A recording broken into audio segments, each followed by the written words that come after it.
this is how we rig it. Okay. So we got the adjustments on here already on the sleeve.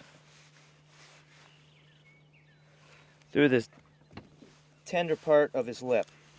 And the reason I use circle hooks, the use of circle hooks instead of wire, see how that length is like perfect. This sucker will swim perfect in the water, and it's almost like fully disguised because of the fluorocarbon. Trip away some, or pick away some of the scales just under the skin, and then you take the barb out just like that. Perfect length, disguised by the side of the sucker.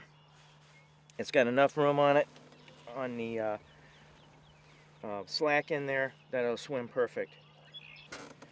Okay, we're going to put her back here in the harness. Get this rig out of the way here.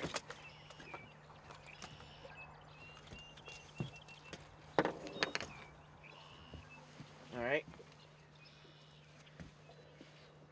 You can't even see the wire. Can't see the fluorocarbon, nothing. You can just see the hook kind of sticking out the back of that. That's perfect. The reason I use a circle hook on the lip is a lot of times the muskies will get that. About 50% of the time they'll hook that front mouth hook, and instead of having a cheesy wire hook which kind of breaks away, it'll straighten out on a heavy fish. So I use VMC's circle hooks on these, and they're super strong, and they got that short shank, and it works out perfect. See, what you want in a sucker harness, and this is where a lot of mistakes were made, you want the sucker to be as natural as possible swimming around, okay? That front weight on there is 1.5 ounces, and what I call it's the honor system. It keeps the sucker down. Suckers will have a tendency to want to come up to the surface, because they're hooked, and they feel secure going up to the surface to swim away, okay?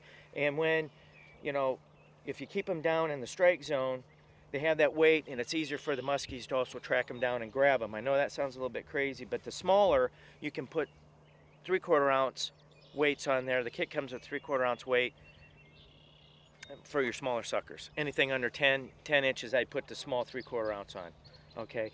Now look how natural that sucker's swimming around out there. That's what you want. That's perfect, okay? It's not in a C shape where it's too tight and it's got all that wire hanging off. It looks like an antenna. Nothing to give it away. And also the hook kind of blends into the sides and the color pattern of the sucker too, all right? We're talking heavily pressured fish, and you can use this Indiana waters. This is where we're fishing right now, is Indiana waters. And then you also have any lakes that you have a problem with water clarity, okay? Or like dark waters and stuff like that. If you're fishing clear water, make myself clear on that, you don't want the extra wires and stuff like that to give the sucker away, all right? So, all right, what we'll do is, I like to cinch down, bring it up to the surface. This is where my measurement is how much line I have out. I just clear the line counter. It's at zeros right now. Okay, this is full release. And I like to cinch down my drags, especially when I'm sucker fishing, because you got to really set the hook on suckers, all right? Because you want that to break away. The whole idea is to get that sucker harness to break away from the sucker so you can get all hooks into the muskie's mouth, all right? So right there at 0, and we're going to run this guy about 4 feet. We got a lot of sun in sunlight penetration. You got a little ripple on the water. You don't want it too close to the surface because muskies will see your movement if you're moving around too much, okay? And if you can look down there, you can see that sucker just swimming around. He's about 4 feet under the surface. I got a free spool. Something comes up and grabs it, or the sucker feels threatened, it's gonna run offline, okay? And that's very loud clicker, as opposed to some of the reels that you can use. You can use any type of reel you like that have clickers on them, but I like these because they're loud, and I can hear that when it wants to tear off, okay? You want to check the sucker periodically to make sure that the hooks aren't coming off or coming out, because what happens is as the sucker's swimming in the water, that meat that you've hooked through kind of tenderizes, gets soft, and the hooks will back out of it then you're losing contact with the hooks, and then the suckers might be hanging off there. And if that's the case, if a muskie comes up and grabs it, you could take a chance on losing the fish or losing the sucker, and that's a horrible thing right there, because then you missed opportunity. So, okay. All right, right here, put a slider on. This is a slider bob. This is what the Wilson sucker harness comes with. It comes with an 8-inch fill bobber, standard toothpick. I mean, how cheesy is that? But it's perfect for what I want to use it for. What I do with this is the line.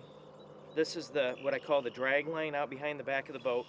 Usually anywhere from 20 to 30 feet out behind the back of the boat. And normally what I do is I only usually drop the sucker down. After I get the sucker on the harness, then I let it out the back, and I'll demonstrate that here in a little bit. But all you have to do is whatever depth you want, just put your toothpick in there and it stops the line from running out. It works perfect. And what you want to do is this one will run a little bit higher in the water column, okay? As the boat's going along, it has freedom of movement, and it's away from the boat. And what it will also do, being that it's away from the boat, you might get some of those fish that are kind of suspect about the boat, and they'll come out of the weeds or out off the depths or off the brake lines and come up and grab this thing. So, same harness, you know, like I was saying, kit comes with a slider like this, and it comes with the high-tech toothpicks also. So standard toothpicks work perfect. And when you're thinking, wait a minute, when I get the fish up by the boat and I got this on here, when you set the hook hard enough, the toothpick discards itself, okay? So it doesn't get in the way when you're trying to retrieve this and get it in the net. So, all right, we're gonna be fetching on another sucker here. This is for our drag line or the bobber line. I usually don't go as big with the drag line suckers like I do on the tight line or the drop line. All right.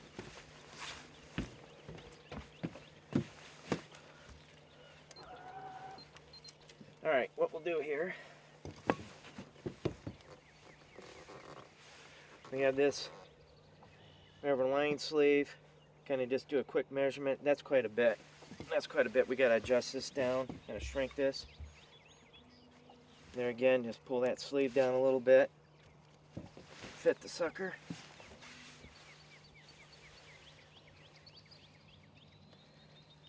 Right through its lip and the soft tissue, not this material right here. That's hard to break away into.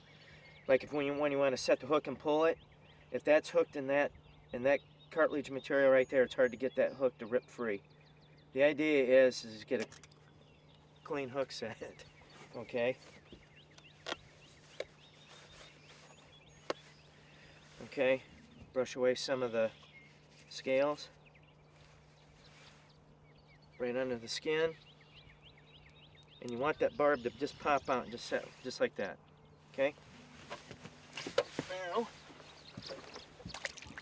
drop this guy over the side. That's what we consider zero. There's about 2, 3, about 4 feet out. Here's where we put our toothpick in, okay? And what we'll do is, we want to get this guy away from the boat. Okay, and I consider this zero away from the boat, right in the rod holder. My drag's already set, super tight. Okay, turn it on the rod holder and let it go. I usually let it just pull the line out until I get usually around 20. I don't usually run a line out less than 20 feet out behind the back of the boat on the bobber line, okay? And the reason I do that, because I want to get those missed fish, okay? The fish, and the neat thing about the bobber is as you're cutting along on a brake line and that sort of thing, it's able to kind of swing in and get areas and nooks and crannies of the brake line or the weed edge that you didn't get with your drop line, or with having a direct line right overside the boat, or with casting, okay? Because muskies do move around quite a bit. All right. You know, they'll move in and off these break lines out of deep water. They'll be in shallow water, and they'll come out and poke their heads out, and maybe, you know, scan the area, or, you know, do their kind of surveillance, I guess, of their territory. And right there, we're about 25 feet right there. I'm gonna leave that out. Okay. Got the clicker on it. She's free spool. She's ready to go. So we got our rig set up right now. This is how I do the live bait rigging. Any more than 2, it's going to be a nightmare. Some guys could do, you know, set up. You could do planer boards and that sort of thing if you got a good drift going on. But I think that's a lot of heartache, and that's a lot of things to mess with. You get one fish on a sucker rig, and you're going to be sitting there and you have issues with tangling and stuff like that. You don't want that. 2 is good. 2 works perfect. Okay. So when you do get a fish to come up and eat one of these lines, it's not anything to crank the other one up or bring it out or even leave it out, because in some situations you could be in a feeding window where you could get up to 2 fish on at the same time. That's happened before, and there's nothing like having 100 inches of fish in the net at one time. That's cool. So what we do is we just be patient now. But in the middle of what we're doing, what we want to do is we want to try to draw fish into our lures or into our suckers. What we're trying to do is trying to bring fish out of the break lines and stuff, and looking for active fish. And so what I'll be doing is I'll be doing some casting, and what'll happen is that's why you have the tight line works so good. Muskies like to follow. We all know that. They like to follow the lure to the boat, and what happens is they see the sucker hanging over the side of the boat. They see it swimming around, flashing. It's an easier prey. They'll turn on that and grab that tight line. Or if they come up and look at the tight line sucker, and as you're dragging that bobber line or the drag line behind the back of the boat, they'll come up and grab that at times too.